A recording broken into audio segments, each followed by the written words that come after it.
आपके सैया आपका बैया छुड़ा के किसी और के साथ ताता थैया कर रहा है, and you are still reeling under shock and disbelief that how could he do this and why the fuck he did this. You were still confused whether he cheated on you or it was some majboori or things like that. He had no option but to ghost you or abandon you. Let's check.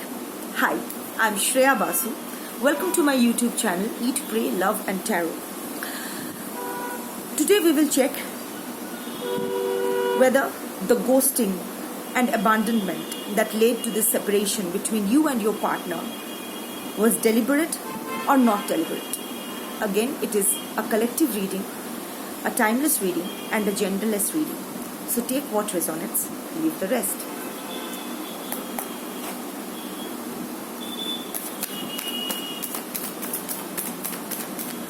I am sensing not so fast. थोड़ा time दे दो यार. Let me shuffle at least. ये अपना मनमानी करते रहते हैं ये सब. They just do what they want. No, not now. Let me complete and then jump out. इतना सीरियस बात चल रहा है. Take your time. Take your time. और फिर बताइए.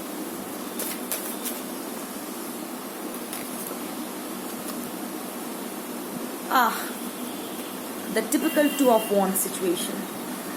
दिल में कोई, दिमाग में कोई, अंदर कोई, बाहर कोई.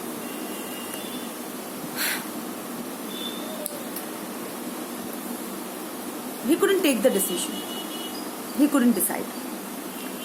There were two situations, two prominent situations available to him. One had his hurt. One was his inner world. One आप दिस इज, क्योंकि मैं आपके लिए रीडिंग देख रही हूँ, तो this world, there world is you. आप उनके जो इनर वर्ल्ड में एकदम राज कर रहे हो या कर रही हो, but this want that he is holding on to, this is his responsibility, his commitment. Maybe he was previously committed to a relationship. Maybe he was already married or already in a live-in relationship, turbulent relationship, but a committed relationship. जहाँ से relieved होने के लिए, जहाँ से थोड़ा सा way out, walk out करने के लिए वो आपके साथ आए थे, but things didn't turn out as he intended to, or maybe it was, I'll take clarification on that. क्या वो सच में अपनी प्रीवियस रिलेशनशिप से, जहाँ वो टर्बुलेंट सिचुएशन में है, वहाँ से वॉकआउट करके वो क्या सच में आपके पास आना चाहते थे, या फिर it was just time pass. I will clarify this, but for now see this man, इसके हाथ में there is this wand in one hand of his and there is the world on the other, but he is not looking at any of the two. Neither वो world की तरफ देख रहा है, neither he is looking at the wand, he is looking somewhere else, far, कहीं बहुत दूर वो देख रहा है. He is standing on a stone platform. Stone stands for cold-heartedness. Stone stands, and then there is this greenery, and after that there is water. But water is emotion. That are my dogs. Please, I run a home sanctuary for abandoned canines and cats, so वो लोग चिल्ला रहे, so please ignore. So he is standing on the stone platform, and there are हरियाली, there is this greenery out there, and उसके बाद there is this water stands for emotions, we all know that. तो अभी वो तो emotion से दूर दूर तक उसका कोई नाता नहीं है. That also the emotions are being surrounded by mountains, again पत्थर, again stones. So basically like you can see right now, he is in a very cold hearted situation. या क्या हुआ अचानक darkness. I think that is the confirmation. The darkness in the camera is a conformation that this reading is actually ऐसा ही हो रहा है. उसकी life में भी अंधेरा है, उसको समझ में नहीं आ रहा है कि एग्जैक्टली किन को चुने, वर्ल्ड को या फिर वांट को. Right now he is not emotionally related to any of the two. Neither वो आपसे तो सेपरेटेड है, so there is no question of being emotionally connected to you. Even when he is living with his current partner right now, उसके प्रति भी उसका कोई emotional, I don't think कोई इमोशनल इन्वेस्टमेंट ज्यादा है. Because again he is right now he is reality, he is getting his reality check, and then there is before the green, the heart chakra, before he decides on his heart chakra, he relieves his emotions. He has to get out of this stone pedestal and then pass through this heart chakra opening, and then only he will be able to reach to this emotional fulfillment. तो उसके लिए, but again see the way this man is looking towards, दूर देख रहा है. उसको emotion के लिए इमोशनल फुलफिलमेंट चाहिए, पर उसके लिए जो एक्शन लेने की जरूरत है, he is not ready for it. To take the action he has to come down from this stone platform, make his way through this greenery, that is unblock his heart chakra. Again there are some obstacles that will come between him and his emotional fulfillment. उसको तैर करके फिर उसको अपना emotional independence या फिर emotional fulfilment मिलेगा, but उसको नहीं चाहिए. मतलब वो उसके लिए कोई एक्शन नहीं ले रहा है, वो जस्ट ऐसा ही खड़ा है. सो अभी वो सोच रहा है कि क्या करूं, but I still take a clarification of this. सोच रहा है क्या करूं क्या ना करूं. मोर देन अ क्लैरिफिकेशन, मतलब ठीक है, समझ में आया कि he is confuse and he is not, he wants, उसको आम खाना है, पर ना वो बाजार से लाएगा, ना वो उसका पेड़ लगा के उसका नर्चर करेगा. उसको सब कुछ अपने मुंह में फीड करते रहना चाहिए. मुझे चाहिए उसके लिए, I won't do anything. Let that आम अपना पैर से ऐसे चलते हुए मेरे पास आए. So I won't come down of my stone pedestal, I won't unblock my heart chakra, I won't try to overcome any obstacle in my life. I won't face any I won't do any shadow work. I won't face any of my fears, my traumas. I won't heal myself, but मुझे वो emotional fulfillment चाहिए. Okay. So actually that brings me back to the same question. Did the person of my viewers जो ये video देख रहे हैं,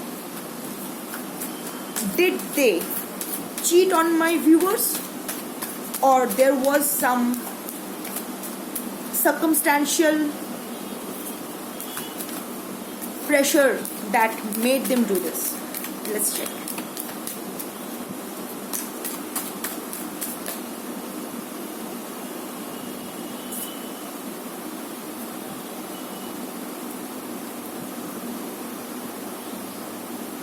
The Emperor reversed. I feel your person और आपके बीच एज डिफरेंस बहुत है. ऑल्सो थर्ड पार्टी और आपके पर्सन के बीच भी एज डिफरेंस बहुत है. Most probably your person is way elder to you and the third party also.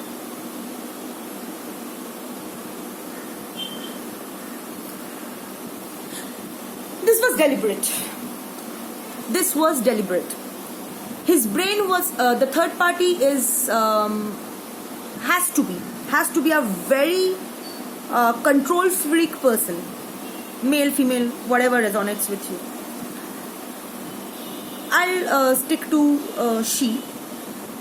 The third party is a control freak. Always dominating. अब आपके पर्सन भी इक्वली वैसा ही है. आपके पर्सन की भी बहुत ही हाई ईगो है, वेरी स्टबर्न एनर्जी, बट अंदर से है तो फट्टू. he will nurture a suppressed anger, but he won't come forward and clarify things or discuss things with his partner, whoever he or she is. चाहे वो third party हो, आप हो, fourth party हो, फिफ्थ पार्टी हो, आप लोगों से पहले भी जिसके साथ उसका टाका फिरा था, whatever. He is basically an escapist, a भगोड़ा, a फट्टू with high ego, very stubborn. So वो थक चुका था with the constant policing and vigilance of that existing third party. तो उसको कोई चाहिए था वो जिसके ऊपर डोमिनेट करेगा, जिसको अपनी उंगली पे नचाएगा. Someone who will dance to his tunes, someone he can control fully, someone who will do whatever he says, someone who will put him on a high pedestal, literally worship him, lower all her boundaries for him. And he will derive that sadistic pleasure. आप उसको chase करते रहोगे, आप उसको बाबू सोना, मेरी जान, ये सब बोलते रहोगे, और उसको ये सब चाहिए था. He wanted to make himself feel important. अब इसको आप चीटिंग कहोगे या फिर हालात कहोगे, I don't know. I call it cheating because अपनी इमोशनल फुलफिलमेंट के लिए अपनी इमोशनल फुलफिलमेंट के लिए, अपनी सडिस्टिक प्लेजर के लिए, किसी के इमोशंस के साथ, लाइफ के साथ,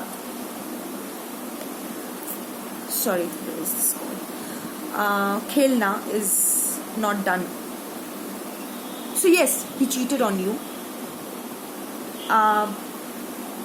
Don't try to convince yourself that नहीं उसके हालात ऐसे थे. No.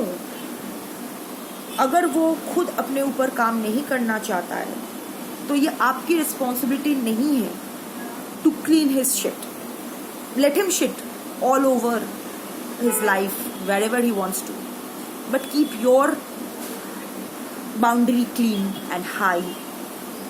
Love yourself, heal yourself, work on yourself, work on your shadow self.